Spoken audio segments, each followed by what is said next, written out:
นี่ป๊อดพี่น้องเฮือนเพิ่นบ่นี่ฮะ แม่เลยเฮ็ดอันนี้ อันนี้หันบอกโอ้ตั้งบ่มีอหลีนอนเนาะ เราทำอย่างเดียว แล้วทางหญ้าอยู่พุ่นเนาะ ดู โอ้พี่น้องเอ้ยโอ้ลุงโดยสบายดีสบายดีโดยสบายดี สบายดี โอ้ทางป่าโดยโอ้ ทางป่า โดย โดย เป็นจังไดอยู่ดีมีแห้งอยู่บ่ อยู่ดีไม่แห้งอยู่หากแต่มันทุกข์นี่นะ โอ้ ทุกข์อะไรได้ทุกข์หลาย โดย เอามือลงก่อนก็ได้ อืม โดยพอก่อนเพราะว่า มันเอาแห้งไป ปะตีนอีกเนาะพี่น้องเอ้ยโอ้ยเรื่องราวของเจ้านี่มันเป็นมาจังไดเดี๋ยวเล่าให้ฟังหน่อยเด้อ คิดไป นั่งลงดู ขึ้นนั่งอยู่นี่ นั่งได้อยู่บ่เนี่ย ได้ อ๋อ จุดนอนพุ่น โอ้นอนเนาะเป็นนอนโอ้ โอ้หนูคือลังแม่เนาะ แล้วมาอยู่น้ำลูกน้ำลาน มันอยู่น้ำลูกน้ำลานนี้ โอ้ เลยบัด ด้นมาต่อมาย่อยหลังหันกะพอดีเพิ่นหันช้างเดี๋ยวนี้ โอ้ ก่อนสิลงไปนี่นะ โดย ให้หน้าตากาก็บ่มีดินดอนทอนหญ้าก็บ่มีเพิ่นบ่ได้ให้ เขาถูกเขายากแล้วเพิ่นก็ช่าง เพิ่นช้าง โดย เป็นนั่นน่ะ โอ้เนาะ แนวนั้นแล้ว โดยแล้วก็เพิ่นช่างเพิ่นไล่เฮานี้แหละไปอยู่ไสๆ อยู่ บาด ใช่อยู่อันดงตามป่า โดย อยู่ตามดงตามป่านี่แหละ อืม ไปในบ้านได้ยินเพิ่นในบ้านเอิ้นเข้ามา ไปอยู่นี่จักเดือนไปอยู่ใน 3 เดือน4 เดือนพุ่นแล้วอยู่ในป่า ปอดโต อยู่ผู้เดียวนั่นแหละ อยู่ผู้เดียว มือกินมือบ่กินเขาก็ได้บ่มีไผให้อยู่ในโคกเด้ โดย เป็นอันนั้นเนาะ ทุกข์ยากแฮงเนาะ ทุกอย่างแห้งได้ลำบากกะกรรมมาลีได้อยู่ โอ้ ปล่อยได้ บ่มีผู้คุณเนาะบ่มีญาติ เออ บ่มีพี่ เบิ่ง มีน้อง เงินนี่ก็ได้ฮะ ปอดโตพี่น้องเอ้ยเบิ่งดูสภาพ หาเขามันก็หาบ่ได้แหละมันบ่มีบ่ โอ้ หานะ โดยส่งเสื้อนี่ค่าคิงเลยบ่หรือ เอ ไง อค่าขี้นี่แหละนี่ยักษ์ผมนี่ผมก็คาดเจ้านี่น่ะ โอ้ ขาดในนี้ ขออนุญาตเบิ่งหนิดนึงเนาะ เอารถเบิ่ง โอ้ รถ ครับ พี่น้องเอ้ย อืม ทุกข์กว่านี้บ่มีอีกแล้วบาด บ่ นี้ มีแหละยังว่า เนาะ บ่อันนั้นของเพิ่น ขออนุญาตเด้อเอา เอารถอัน มอนเนาะ มอนหน่วยหนึง หมอนหน่อยหนึงก็แหล่ๆเนาะ มอนก็แหละแต่ได้พอมันทุกข์แล้วล่ะลูกอะ อืม ประตูนี่นัก ข้า อั วน นี้ น้ำทำป้าก็บ่ได้กินไล่มืออยู่ โดย สงครามเอาชีวิตรอดเพิ่นว่า โด เนาะ ยโดย เนาะ ว่าคิดหน่อยหนึงโป้อะไรจังลำบากแต่โตผู้เดียวนี่บ่ อืม พอนี่นะ โดย แต่ว่าป้อมันบ่หมดชีวิตเชียให้มันหมดชีวิตใครนะ โอ้อย่าคิดสั้นพออย่า อย่าคิดชันอย่าคิดชันสู้ บ่คิดสั้นอันนี้มันคับแคบไปเลยหล่อเลยจิตใจ โด ๆอืม ไผบ่ได้เป็นเฮา ลำบากกะกรรม เฮาบ่รู้ ไผ เนาะ บ่ได้เป็นแต่เฮาเป็นแบบนี้นะ อืมเป็นหยัง นะบ่มันกินฮอดคิดถึงมันน่ะโอ้ย มันค่อยเนาะว่าแล้วก็ ค่อยเด้อ ขึ้นมาแล้วมันก็ โดย บันทอนจิตใจเฮาเนาะ โดย อีกอย่างก็ลูก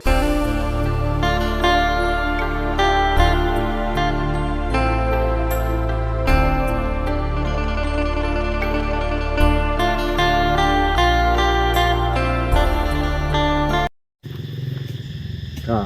สบายดีพ่อแม่พี่น้องเบิดสู่คู่สู่คนเนาะก็ยินดีเข้าสู่ช่อง YouTube บ่าวลาสายบุญคุณธรรมคือเก่าเส้นเก่าเส้นเคยเนาะทุกคนเนาะ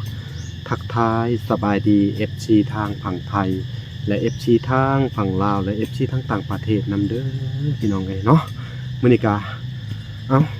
สบายดีพ่อๆแม่ๆเนาะอยู่ทางเมืองนอกเมืองนาพี่น้องเอ้ยที่รับชมบ่าวลาอยู่เนาะมื้อนี้ก็มีเรื่องเนาะพี่น้องเอ้ยมีเรื่องใหญ่มีเรื่องหนักใจอีกแล้วพี่น้องเอ้ยเนาะก็คือว่าทั้งนายบ้านพี่น้องเอ้ยทั้งนายบ้านสะแลเมืองสุนทรบุรีแขวงสะวรรณเขตเนาะเพิ่นก็ได้แนะนำทางทีมงานบ่าวลาเนาะครับมีทั้ง4คนพี่น้องเอ้ยแนะนำมาเพิ่นโทรมาหลายมื้อหลายเว้นแล้วให้มาเบิ่งทางผู้เฒ่าคนหนึงแน่พี่น้องเอ้ยที่ว่าเพิ่นถูกไล่หนี้พี่น้องเอ้ยถึงไล่หนี้จากพี่จากน้องจากครอบจากครัวเพิ่นบ่หรือใดๆเนาะเฮาก็บ่ทันได้ฮู้เรื่องราวเนาะแต่ว่าเฮาก็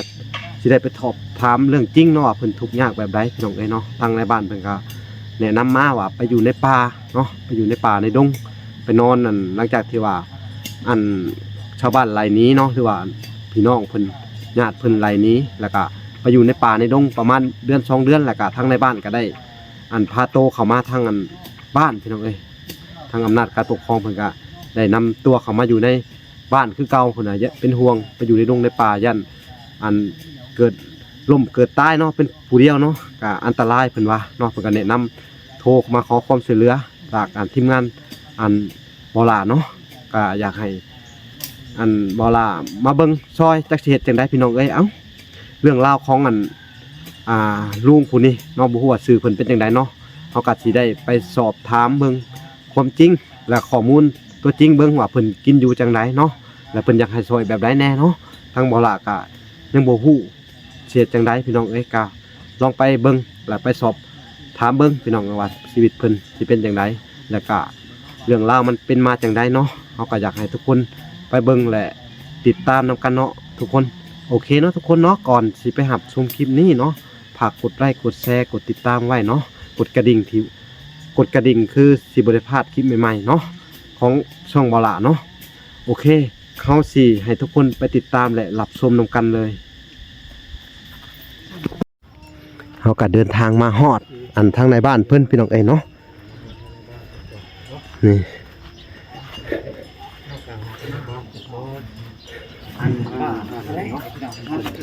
มากับทีมงานแต่ละคนพู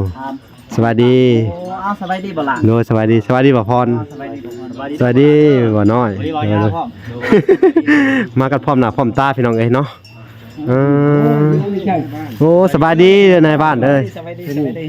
โดย โอ้นี่ทีมงานที่โทรมาแม่นบ่ โดย มาหมกขอบใจเด้อ โดย ลูกหลานมานี่ก็ให้มาเบิ่งทับส้มเลยแล้ว โดย เป็นหน้าทุกข์ยากกันแล้วขนอเลยลำบากกากรรมสำลิดขั้นต้นก็มาแต่บ้านตั้งไหว้พอแล้วพ่อก็ตายปะมันยังแต่แม่ตั้งแต่รุ่นล้นพอแล้วขนอแล้วก็มาฮอดปีกายปีซื่อนี่ก็เลยว่าแม่เราก็เสีย โดย ไม่เสียนะเมียก็ตายมื้อก็ถือว่าเฮ็ดกันแล้วคนเฒ่าเนาะเฮ็ดเวียกบ่ได้เขาก็เครียดเขาก็สั่งแล้ว เขาไล่หนี้บ่หรือได เราก็บ่กล้าอยู่เนาะเขาเว้าซั่นๆจังซี่เนาะเขาท่ามันซั่นสิทำอะไรนี่ให้เราเว้าซั่นแล้วเนาะ ไปอยู่ในป่าจักเดือนนะ ในป่าประมาณเดือนปลายนั่นแหละ ไปนอนในดินกินในหญ้านี่บ่ หัวโพนซ้ำบ่มียังเขากินบ่มีคันเว้าแล้วคอน้ำพวกไปเลี้ยงหัวเลี้ยงควาย อ๋อ ก็เลยว่าผู้ค้านี่ก็เป็นนายบ้านก็คิดอยู่ว่าโอ้วันไหนจะสนไปอยู่น้ำโพน้ำป่า โดย นี่คันสมัยนี้ก็หลายเนาะคนมันเป็นนักเลงนักโยนจนเขาไปฆ่าทิ่มกันเฮาอย่างนั้นสิทำเพาะขึ้นว่า โดย เป็นลูกบ้านเฮาจำเป็นว่าพ่อนี่ก็เลยนายบ้านเอิ้นเข้ามาให้มาตั้งตูบเท่านี้แล้วว่าเฮ็ดอะไรก็สิโทรหาพญายามเบิ่งคือว่าเห็นเขาถ่ายคลิปอยู่ตลอดว่าแถว อ๋อ แถว โดย โกนแถวโต๊ะพุ่นน่ะ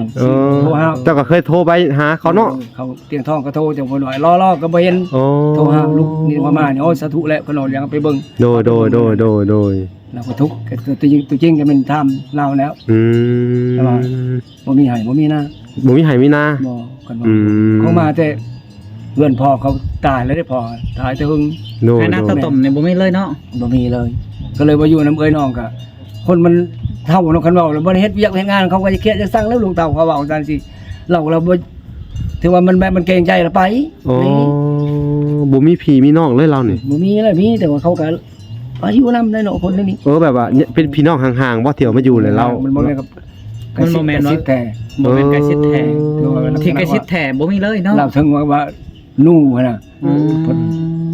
ไอ้น้องทั้งพ่อเฒ่าใหญ่กว่าซั่นแล้ว โดย เพิ่นบ่มีลูกมีเมียบ่ตะกี้เมียก็ตายเอาจากเมียตายแล้วก็แม่ตายแล้วก็อยู่ไปนั่นแล้วคนมันเสียจิตไปเลยนะ ลูกบ่มีบ่ลูก ลูกก็บ่มี เพิ่นยังความหมายบ่ โดย พอมา บ่หมาย บ่หมายเมียตาย โดยคือหมายความว่าอันปัจจุบันนี่เราบ่มีไห้บ่มีนาแต่ตูแต่หญ้าก็บ่มีหยังเลยบ่ โดย โอ้ มีของเมื่อแม่เพิ่นเมื่อเฮือน แล้วก็กลับมาเฮือนหลังทาง กลับมาเฮือนหลังจังซี่ อ ลูกอยู่เลยแม่ก็ตายเมียก็ตายแล้ว บ่มีอันนั้นเนาะ เบิ่งอีกมื้อนี้ บ่มีไผเบิ่งไผแยงเนาะ โดย เปรียบเสมือนเฮาบ่มีสมบัติแหละเพิ่นก็ สมบัติแล้วก็แล้วนะ เพิ่นบ่ให้อยู่นำว่าซั่นซะแต่อยากไปอยู่ใช้ก็ไปไปสินะเนาะโอ้ เจ้าเอิ้นมาแต่ป่านี่จักมื้อแล้วนี่ฮะ โยมันประมาณ 4-5 อาทิตย์นี่แหละประมาณ ได้3 อาทิตย์นี่แหละ โดย แล้วไว้ให้ตูบแล้วหรืออันนี้ จะอยู่นำไผก็อยู่บ่ได้เนาะไผก็บ่ให้อยู่นำเนาะ แต่สมบัติเพิ่นก็อยากให้อยู่แล้วนี่ แม่น เท่า ครับ เติบแล้วบ่อันนี้ เท่านั้นอายุนี่ก็เป็นน้องผู้ค้านะ โอ้ เรียงกันดอกอันนี้ อืม มา60เนี่ย60ปลายประมาณนั้น โอ้ โดยคือว่าพอนี่ก็ประมาณ60เนาะ60เนาะ พอนี่ก็60ป้าย โดยยังแข็งแรงอยู่เจ้าเนาะ ก็แข็งแรงอันนั้นแล้วพอเพชร แต่ว่าเรานี่บ่ได้แข็งแรงหยังเลยบ่ จนเราก็สิเฮ็ดเนาะขนม โอ้แล้วเป็นคนดุมันอยู่ดอกเนาะหรือใด ก็เฮ็ดอยู่ก็เฮ็ดอันนั้นแล้วคือสมคนเฒ่าคนมันบ่มีน้ำใจเฮ็ดแล้วคันว่าแบบผู้ใดก็บ่มีสงสารบ่มีพวกมีแย่งนะ โอ้ผู้ใดก็แบบเป็นคนเดียวเนาะตัวคนเดียวมีที่ปรึกษาเนาะ ที่ปรึกษา โดยแบบ ข้าวน้ำทำป้าแล้วกินแบบไร ปัจจุบันนี่ พอกินตำขอทานกินมื้อกินมื้อบ่ได้กินคือว่าแหละ โอ้ สงสารให้ อ่า ผู้สงสารเขาก็ไปมันแหละ โดย หน้าฮ้อนล่ะคาย โอ้ เป็นปู่เป็นป้าเป็นอันนั้นแหละ โอ้แล้วก็พอได้ค้าอยู่บ่เด้อ ขาย โอ้พอได้แลกข้าวกิน เขากินนั่นแหละ พอแลกข้าวแล้วก็แลกข้าวสิบ่ โดย โอ้แสดงว่าเราก็บ่ได้อยู่ซื่อๆเนาะ อยู่เฮ็ดตุก อืมพอได้แลกเอาตัวรอด เอาตัวรอดนั่นแหละ เนาะกินข้าวไปวันๆเนาะ นี่คือว่าแหละสิเห็นล็อกจังเรานี่ก็ทั้งบ้านว่าเอาว่าคันว่าช่วยก็ได้อยากช่วยเขาช่วยกันช่วยนั่นแหละคันว่าน่ะ โดย มีแต่ว่าคิดว่านี่เห็นลายบอลเพิ่นช่วยเลยโอ้มันสิโทรหา โดย ทิมเสียงทอง ใกล้เติบบ่อันบอลเพิ่นอยู่ได้นี่ พุ่นแล้ว ไปเบิ่งไป แค่บ้านแล้ว โดย เบาลาพอเนาะ ไปกันเลยพี่น้อง แม่น เพิ่นก็ ตัวจริงกันเลยว่าแต่ละ ตัวจริงเนาะ อืม เป็นอะไรเนาะกันผ่านมาสองต้องคืน ตามเพิ่นไปพี่น้องเอ้ย อันนี้ก็คือนี่มาทอดเนาะทะเลมาทะเลวาสนาว่าผิดเนาะว่าวันนี้ทอดกันนะเพิ่น มันอยู่กับทะเลบ่ สะเล ทะเล นะทะเลนอนง่ายทะเลบุรี ทะเลมันคน ยังก่อนละหมายังก่อนนะครับ เพิ่นอยู่ในไหนล่ะพ่อ พุ่นแล้ว อยู่พุ่นชุดจะพามาอยู่ผินบ่โอ้ ทางทิศแล้ว พามา2-3ทิศแหละเนาะ โดย โอ้ก็คือนี่ดินลาบ่หรือดินผู้ใด มีดินเล่าก็ได้ ฮะ อยู่แบบดินเขานี่เลย โอ้อาศัยอยู่นำเขาคือกันบ่เนี่ยฮะ คุณลูกมันมีแล้วพอดีมันปอนแรงปอนเขามันปอนแรง โอ้โดย ใช้เราใช้เลย เอานี่ปอดพี่น้องเฮือนเพิ่นบ่นี่ฮะ แม่เลยเฮ็ดนี่ อันนี้หันบ่ที่ว่าจุเจ้าจัดให้เพิ่นอยู่ แม่เลยจัดนี่เลยจัดลงต้องทำอาทิตย์นี่นะ โอ้ตั้งบ่มีอีหลีเนาะนี่เนาะ เราทำงาน แล้วทางหญ้าอยู่พุ่นเนาะ ดู โอ้พี่น้องเอ้ย เจอคนเจออย่างนี้อย่านบสบายป่ะเพื่อเด้อ ปอทางหญ้าทางป่าอยู่เนาะ แม่แล้วเอาสร้างเปรี้ยวสิสบายดีเด้อ โอ้ลุงโดยสบายดีโดยสบายดี สบายดี โอ้ทางป่าโดยโอ้ ทางป่า โดย โดย เป็นจังไดอยู่ดีมีแห้งอยู่บ่ อยู่ดีไม่แห้งอยู่หากแต่มันทุกข์นี่นะ โอ้ ทุกข์อะไรได้ทุกข์หลาย โดย เอามือลงก่อนก็ได้ อืม โดย ไปได้อันนี้ดิ้นเจ้าบ่เจ้าทางนี่ลุง บ่แม่นได้บ่แม่นดินเข้าได้คออยู่น้ำเพิ่นจังซื่อเด้ ยันต้นอันนี้คืน บ่เอายันยานี่คืนยุงหลาย ลาย โอ้ ยุงหลาย ยุงหลายแล้วมันเวลานอนกลางคืนแล้วมันนี่เนาะ มาต่อมานั่น ยุ ยุงหลาย โดยยุงหลาย มุกได้สันนี่อยู่บ่มุก บ่มีเลยหมูยังบ่มีอยู่หมูก็ได้ คือเป็นตาอีดูสงสารแท้อืม ไปเฮือนบ่ลุงไป ไป อืม พี่น้องเอ้ยสีผ้าลูกพักผ่อนก่อนเพราะว่า มันเอาแห้งไป ปะตีนอีกเนาะพี่น้องเอ้ยโอ้ยเรื่องราวของเจ้านี่มันเป็นมาจากไหนจะเล่าให้ฟังหน่อยเด้อ ก็บ่มีเลยนะฮะ อืม บ่มี โอ้โตพี่น้องเอ้ย อันนี้บ่นอนหัน โดย อืม ลายบ่แต่ละคืน ยุงหลายแต่ละคืนนี่ อืม มาอยู่ดีคือชิดไปเหมือ นั่ น งลงดู ขึ้นนั่งอยู่นี่นี่ นั่งได้อยู่บ่เนี่ย ได้ อ๋อ จุนอนทุน โอ้นอนเนาะเป็นนอนโอ้ โขกสากก็ไปได้ไปพี่น้องเอ้ยเพิ่ง ตัว6บอล กลางคืนยุงลายติกลางคืน ยุงหลายแล้วกันคือ อยู่จักทิศแล้ว2ทิศ3ทิศแล้วบ่ในบ้านเรา ช่อง3ทิศนี่แหละในบ้าน โอ้ เอาโอนมาจะพุ่นเขา อืม ตะกี้อยู่ไสตะกี้ฮะ ตะกี้ก็อยู่โคกพุ่นแล้วยับมาอยู่ดงอยู่ป่าพุ่นแล้วอยู่ก็ได้ ทุกยากนี่แล้ว เอาหนึ่งกล่องหนึ่งกล่องพี่น้องเอ้ย ทุกข์ยากเนาะเรื่องราวมันเป็นมาแนวใดอันเว้าให้พังดูเว้าให้ทางลูกพังมึงดูโดย มานำแม่ โดย บิดอันอยู่ทางวายหักบ่จื้อดอกคอยหน่อยนะมา โดยโดยโดยโดย เป็นอันนั้นดอก โดยโดย มาอยู่นำแม่แล้วเลยแม่ก็ตายบ่นี่ โดยโดย พ่อหันไปเห็นหน้าพ่อชะ กับผ้าพออีกเนาะ หน้าพ่อแต่โดนแล้วพ่อตายนะ โดยโดย เลย กลับมาอยู่นำแม่แล้วมาอยู่นำนู่นี่ นู่นนี่คือแม่บ้านเก่าเฮานี่เนาะ เฮือนหลังแม่ เฮือนหลังแม่โอ้หนูเฮือนหลังแม่เนาะ โดย แล้วมาอยู่น้ำลูกน้ำลาน มาอยู่นำลูกนำหลานนี้ เลยบัด ดนมาต่อมาย้อนหลังหันกะพอดีเพิ่นหันช้างเดี๋ยวนี้ โอ้ ก่อนสิลงไป โดยโดยโดยโดยโดย ไอ้หน้าตากาก็บ่มีดินดอนทอนหญ้าก็บ่มีเพิ่นบ่ได้ให้ เขาถูกเขายากแล้วเพิ่นก็ช่าง เพิ่นช้าง โดยโดยโดยโดย เป็นนั่นน่ะ โอ้เนาะ แนวนั้นแล้ว โดยโดยแล้วก็เพิ่นช่างเพิ่นไล่เฮานี้แหละไปอยู่เฉย อ ๆ ยู่ บ่ ใช่อยู่อันดงตามป่า โดย อยู่ โดย ตามดงตามป่านี่แหละ อืม อันนี้ในบ้านได้ยินเพิ่นในบ้านเอิ้นเข้ามา ไปอยู่นี่จักเดือนไปอยู่ใน 3 เดือน4 เดือนพุ่นแหละอยู่ในป่า ปอโต อยู่ผู้เดียวนั่นแหละ อยู่ผู้เดียว มือกินมือบ่กินเขาก็ได้บ่มีไผให้อยู่ในโคกเด้ โดยโดยโดย เป็นอันนั้นดอกมัน ครับ หยัง บ้านนี้เฮาไปอาศัยไปกินกับ บ่มีแล้ว บ่มี บ่มีแล้วบ่มีไอ้น้องนะหนึ่งกับบ่มีไอ้น้อง และเฮาไปเฮ็ดได้กินการกินอยู่ในระยะที่จะไปอยู่ในป่านะ ในป่าหันกะหุงเอา หุงข้าว มาหุงเอาไปหาข้อข้าวสารคอน้ำเขา อืม เป็นอันนั้นดอก โดยโดยโดยโดยโดย คนผู้เดียวคือคอยนี่ อืม เพราะว่าเวยน้องก็บ่มีหมดแล้วอิหยังก็ได้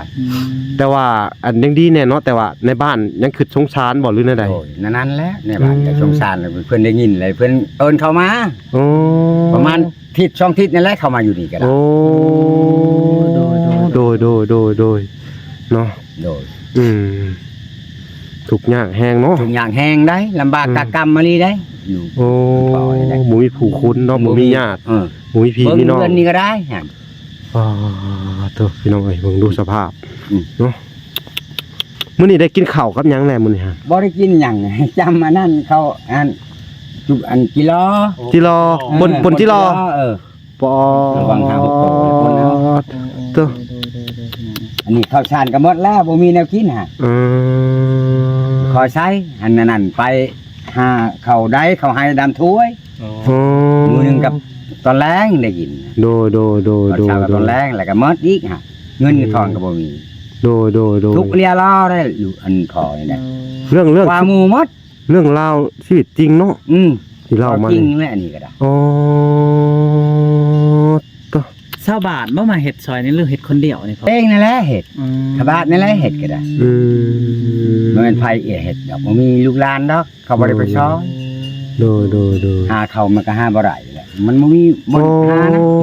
โดยส่งเสื้อนี่ค่าคิงเลยบ่หรือไง ค่าขี้นั่นแหละนี่ยักษ์ผมนี่ผมก็คาดเจ้านี่น่ะ โอ้ ขาดในนี้ เพ่ผมอันนี้บ่ไปนอนอยู่ป่าฮะ แต่ต้นนี้ นอนบ่ลานอนบ่พอเนาะไปนอนอยู่ป่าอยู่ดงจุนหมนจุนมิน ผมต้นนี้นั่น ขออนุญาตเบิ่งนิดนึงเนาะ เอารถเบิ่ง โอ้ ครับ พี่น้องเอ้ยถูกกว่านี้บ่มีอีกแล้วบาท บ่ นี้ มีแหละยังว่า เนาะ เอาบ่อันนั้นของเพิ่น ขออนุญาตเด้อเอา เอารถอัน มอนเนาะ มอนหน่วยหนึง หมอนหน่อยหนึงก็แหล่ๆเนาะ มอนก็แหละแต่ได้พอมันทุกเรียรอได้ลูกอะ เรื่องราวชีวิตของอันชื่อจังได๋นะเฮาลืมถามเลย ชม อ๋อของอันพอสมเนาะพอสม ชมพอชม พ่อใหญ่สม พ่อใหญ่สม อ๋อส่งกับพี่น้องเอ้ย ชมกันนี่แหละนี่ อันนี้เฮาเวลาเฮาอาบน้ำอันไหนตบค่าคิงเลยบ่หรือได เถื่อกระตบเถื่อกระบ่ได้ตบต้นคาคิงเลย โอ้ บ่มีผ้าแผ่บ่มีหยัง บ่พอที่เจ้านอนนี่ต้นใหม่นี่เจ้าบ่ย่านบ่เวลาผดอกผรังเจ้าคือบ่ไปหาเฮ็ดแบบว่าเดินเนาะบ่ล่ะเนาะ โดย บ่ยานแล้วมันขมังอะไรสิเฮ็ดได้สิเป็นแล้ว คำว่าตกแห้งเนี่ยเขายังนอนอยู่นี่บ่หรือใดๆเพิ่นเวลาฝนตกมัน เถื่อแกนอนแหละชวนหลายก็นอนไปสิไปนอนเฮือนไผอีก โอ้ เข้าตารางเขาพุ่นแห ไปเข้าตารางเฮือนเขาพุ่นกัน เข้าตารางเฮือน เพิ่นก็บ่ได้ให้เฮาบ่หรือใด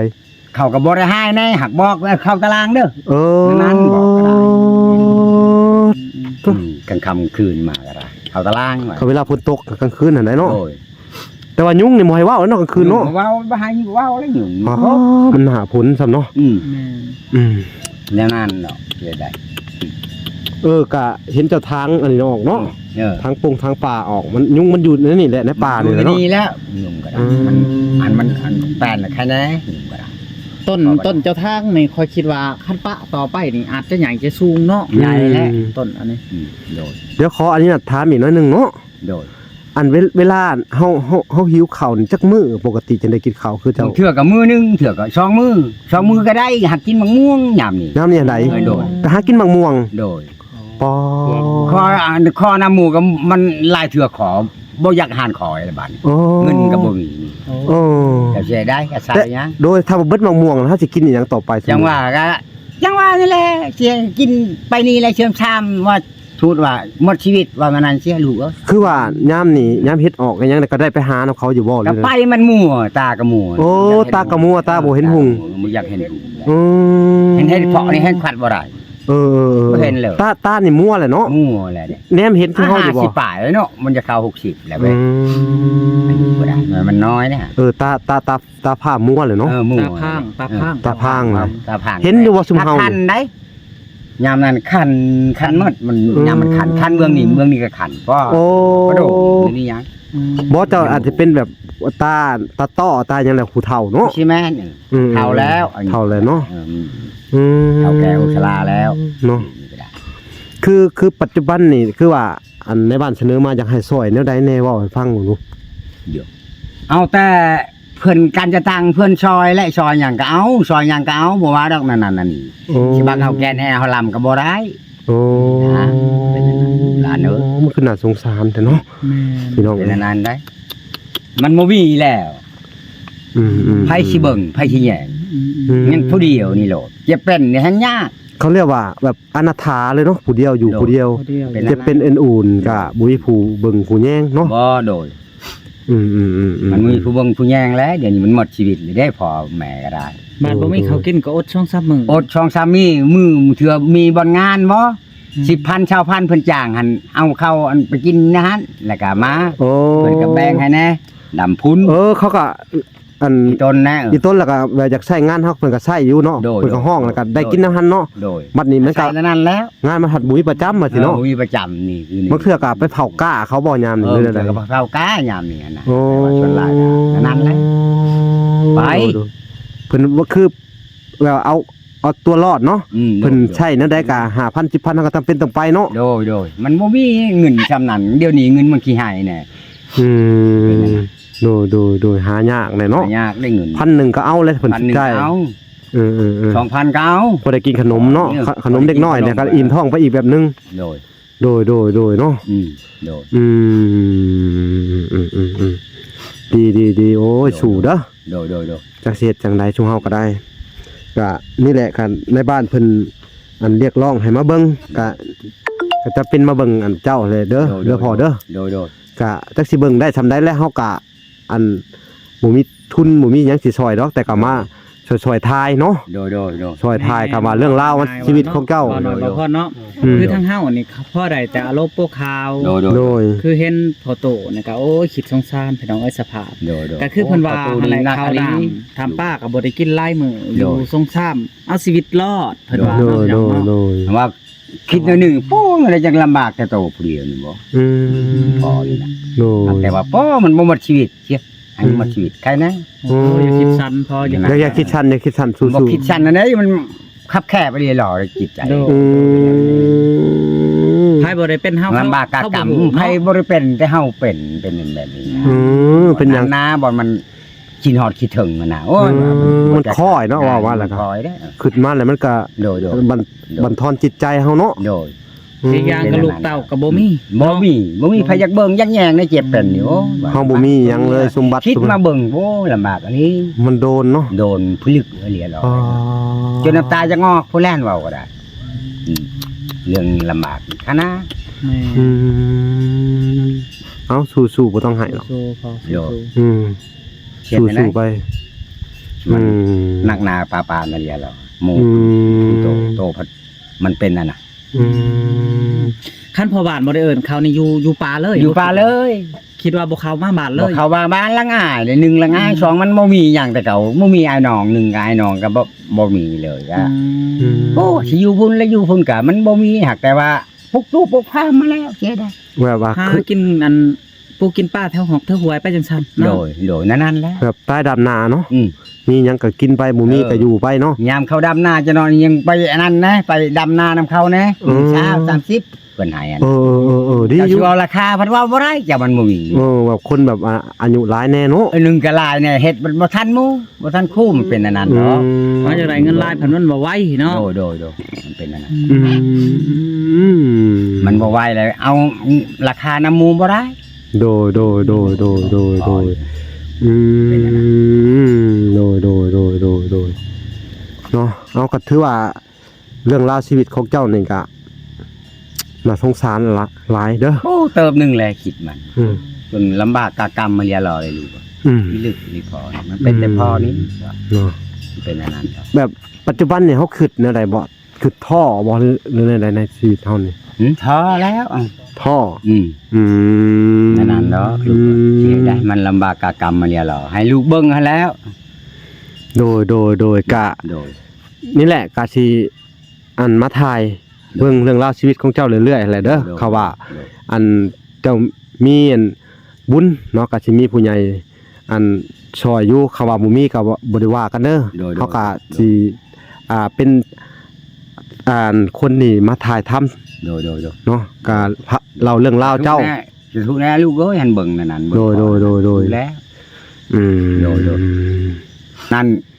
กินดีมีดีให้ชีวิตเชื่อว่าให้มันยาวนานต่อไปอีกพออวยพรให้ลูกนั้นลูกนั่นคิดว่านั่นนี่อันสาธุให้ แต่บนทนทุนตามอันนี้และความว่าคำว่านี่แหละเสียได้ลูกพอก็ได้ มันบ่มีหยังจะ ตอบบุญแทนคุณได้พอ โอ้ขอคนเฮาบ่มีหยังเนาะ โดยมันบ่มีหยังแต่เก่านี่มันมีหยังแต่เก่ามันแม่นว่ามันมาเกิดเอาเดี๋ยวนี้เนี่ยแต่เกิดได้มันบ่มีได้ แต่บ่มีแต่เกิดเลย โดย ทุกอย่างแต่เกิดเลยเนาะ โดย โอ้ มันบ่มีเหมือนหยังดอก เนาะ โดย เรื่องราวชีวิตของเจ้ากันเนาะ ลำบากกากรรมมาลีลูก โดย โดย เนาะก็ถือว่าอันเดี๋ยวฟังเรื่องเล่าวแหละพี่น้องเอ้ยก็คือเห็นแล้วแหละเนาะพี่น้องเนาะ โดย ก็คือชีวิตจริง ๆ เลยเนาะ ชีวิตจริงๆแล้วนี่ลูก โดยแบบลำบากอีหลีรอชีวิตจริงพี่น้องเอ้ยยิ่งกว่าละครอีกเบิ่งอาหารการกินก็มีหมกพริกแตงนัว หมกพริกก็บ่ทันได้ตำหั่นกินตำแล้ว กินเกลือว่าปกติแจ่วจิรอบ่เนี่ย ปนจิรอ โดย โอ้ ปนจิรอบัวกับช่องก้านน่ะ โดยเขาหวดมวยพี่น้องเอ้ยบ่วงกับช่องก้าน โดย ถ้วยก็ซ้ำนี่เนาะ โดย ก็มาอยู่ โดย ส่งเสื้อนี่ก็มีส่งตัวหนึงเนาะ ของตัวนึงเชือกะพอนี่นี่ เสื้อหั่นใด โดยพอแต่นี่อันนี้เนี่ยนุ่งนี่แหละ โดยนุ่งแต่ในแอว โดยอันนี้ก็ส่งชื่อแต่ดนแล้วมันบ่มีเงินจักสิเอาหยังซื้อ ส่งซื้อแต่รถแล้ว โดยบ่หานไปในบ้านในเมืองก็ได้บ่ เวลาเฮาไปหาอยู่หากินกับตัวเดียวนี่เนาะ ตัวเดียวนี่แหละเนาะ โดยเอ้าเนาะจนที่สุดพี่น้องเอ้ย จนขนาด เนาะทางเวลาก็อันได้พังชีวิตเพิ่นแล้วเนาะ โดย ก็บ่ฮู้ว่าสิเฮ็ดจังไดพี่น้องเอ้ยเนาะ โดย ก็สิได้อันมอบปัจจัยเล็กๆน้อยๆช่วยเหลือเจ้าเบื้องต้นเด้อ โดยสาธุแล้วโดย สาธุเด้ออันนี้ก็สิเป็นปัจจัยจากทั้งอันแม่ตู้พี่น้องเอ้ยที่ว่าเพิ่น โดย จาก USA เด้อแม่ตู้จาก USA ที่ว่าเพิ่นได้มอบเงินมาให้ลูก โดย เป็นอันสะพานบุญให้เด้อ โดยอันนี้ก็บ่แม่นเงินเฮาเด้อ โดย อันนี้ก็เงินเพิ่นฝากไว้น้ำลูกเด้อ โดย ปัจจัยของเพิ่นว่า โดย ถ้ามีคนใดต้องการอยากให้สวยเพิ่นว่า โดย ก็ให้ลูกนี่เอาเงินนี่ของแม่นี่ อันทานให้เขาเด้อเพิ่นว่าโดยมอบให้เขาเด้อ โดย ก็ เฮาก็สิให้ปัจจัยเบื้องต้นเจ้าเด้อ โดยทั้งบ่ล่ะก็บ่มีหยังเนาะก็บ่ฮู้ว่าเรื่องราวมันเป็นจังไดกันแท้เนาะก็ได้ยินแต่ในบ้านโทรมาเนาะเฮาก็บ่ทันเตรียมเครื่องของอีหยังแม่นบ่แหละเพิ่นก็โทรให้มาแน่หลายมื้อเลยโทรมาอันตลอดนะเนาะเฮาก็บ่ทันได้เตรียมข้าวของอีหยังมาก็เลยลองมาเบิ่งนี่แหละผัดมาเห็นสภาพนี่ก็โอ้ยพี่น้องเอ้ยคิดยากคือกันแหละเบิ่งดูสภาพเพิ่นชาติเพิ่นถ้าไผบ่เป็นก็บ่ฮู้เนาะชีวิตแบบนี้ เป็นบ่ฮู้ บ่มีไผอยากเป็นดอกเนาะ มันนี่แหละเป็นเขาบ่เกิดกับตัวเองก็บ่ฮู้ชีวิตว่าสิเนาะ โดย เรื่องราวมันก็น่าเศร้าอีหลีพี่น้องเอ้ยเนาะทั้งเวลาเห็นแล้วก็ได้โอ้ยดูตนสงสารพี่น้องเอ้ยเนาะก็จักเฮ็ดจังไดสู้ต่อไปเด้อสู้ต่อไปถ้าเผื่อเจ้ามีบุญวาสนามื้อหน้ามื้อในถ้าจุเฮาได้เข้ามาถ่ายทำอีกก็สิได้หาเครื่องของเล็กๆน้อยๆอะไรมาฝากเนาะถ้าว่าเพิ่นซอยจังได๋ก็สินำเอามาให้เจ้าหั่นแหละถ้ามีคนซอยมาเด้อถ้าบ่มีก็สิแวะเวียนมาเยี่ยมมายามอยู่ดอกเด้อบ่ให้น้อยมุกน้อยใจดอกเนาะจักเฮ็ดจังได๋เนาะทั้งมันยากอะเรียรอลำบากกากรรมอันนี้ได้ลูกนี่พอนี่ได้โดยโอ้ยเนาะพี่น้องเอ้ยเรื่องราวของอันลุงสมเนาะบ่มีไผบ่มีพี่มีน้องก็บ่ได้คิดว่าสิเป็นแบบสภาพนี่เนาะพี่น้องเนาะกันมื้อที่ฝนตกหาเฮาก็ได้นอนนี่อยู่เนาะบางมื้อก็ได้ไปนอนข้างในเขาไปขอเขาบอกกลางเขาหันเขาว่ามันตกแห้งๆนี่ได้ขอนอนในกลางหันบ่ได้ขึ้นเรือนได้หันได้นะเขาบ่ได้ให้ขึ้นดอกเนาะบ่แม่นพี่น้องโอ้โดยเอาเด้อวันนี้สิได้อันเอาเงินให้เพิ่นเด้อแม่เด้อลูกก็สิขออนุญาตทั้งแม่เด้ออันสิได้จกเงินตัวนี้แหละอันให้ทางอันลุงสมเพื่อบรรเทาชีวิตเบื้องต้นก่อนเด้อเจ้าอยากหยังเจ้าก็ไปซื้อมากินเด้อก็หรือว่าสิเก็บไว้ซื้อหมักพริกแป้งนัวหรือว่าไปซื้อข้าวเล็กๆน้อยๆก็ได้เด้อสาธุโดยเป็นทานเพิ่นอันนั้นโดยให้โชคดีมีอันนั้นวัฒนาต่อไปขึ้นไปอีกโดยทานนี่ก็ได้สาธุอยู่ดีไม่แห้งโดยเนาะทั้งหมดละก็จะได้อันจุกปัจจัยจากอันโดแม่ตู้ USA เด้อที่มอบให้เจ้าเด้อโดก็จะให้นี่พี่น้องเอ้ยเนาะเวลาก็สิได้มอบให้เพิ่น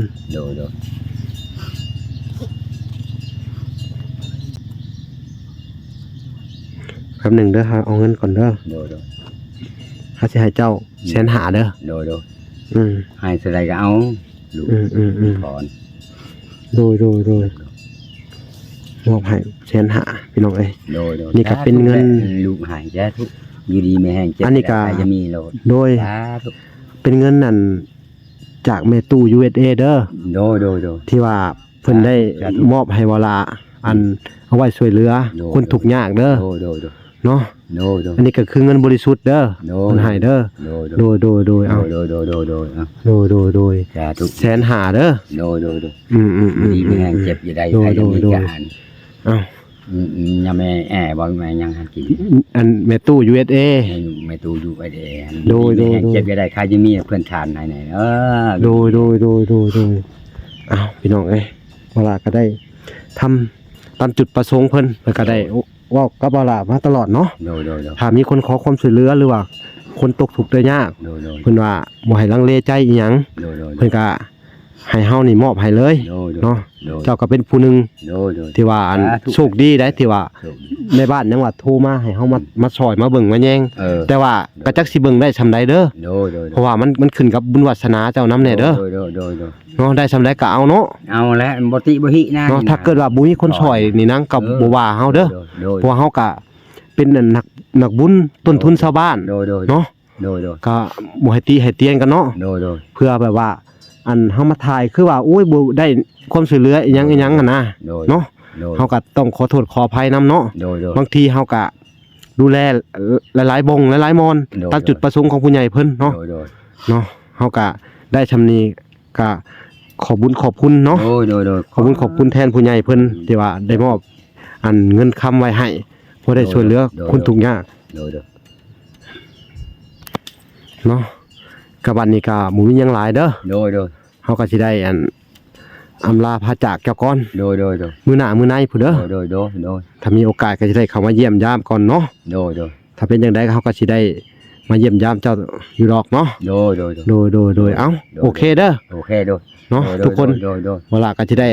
อำลาพระจากเราก่อนเนาะ โดย มื้อนี้ก็สิได้เป็นมื้อหน้าพุ่นแหละสิได้มาเยี่ยมยามเพิ่นใหม่อีกเนาะเพราะว่าเฮาก็ยังติดภาระคิดเคสทั้งไอ้แก้วอยู่ช่วยเหลือเพิ่นเนาะ